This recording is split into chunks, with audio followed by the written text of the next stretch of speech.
दीगर खबरों से भी आपको आगाह करेंगे। अमीर जमाते इस्लामी हाफिज तैमूर रहमान ने कहा है कि एटमी धमाके करने से उस वक्त की हुकूमत हिचकिचा रही थी, लेकिन अवामी दबाव पर उसके पास कोई और रास्ता न बचा।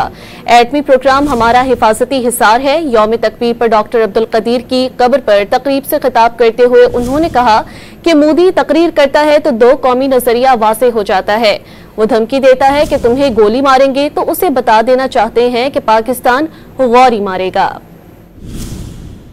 फोर्सेस की तरफ से ये मुतालबा यकीनन हो रहा था कि धमाके कर दिए जाएं, लेकिन हुकूमत इसलिए हिचकिचा रही थी कि ज़ाहिर हमारे यहाँ बदकिस्मती से हुकूमतें अमेरिका की तरफ देखती हैं। लेकिन फिर अवामी सतह पर तहरीक शुरू हो गई और हुकूमत पर इतना दबाव पड़ा कि अब हुकूमत के पास कोई दूसरी चॉइस ही नहीं रह गई। और फिर वो दिन आया 28 मई का कि जब हमने एटमी तजर्बात किए।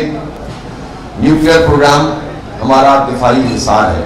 हमारा दुश्मन भारत पाकिस्तान को मिटाने के ख्वाब देखता है। जब मोदी तकरीर करता है तो दो कौमी नजरिया दुनिया के सामने आ जाता है। जब वो ये कहता है कि हम तुम्हें बर्बाद कर देंगे, जब वो ये कहता है कि रोटी खाओ वरना गोली के लिए तैयार हो जाओ, तो हम मोदी से कहना चाहते हैं कि तुम गोली चलाओगे तो हम गोली चलाएंगे।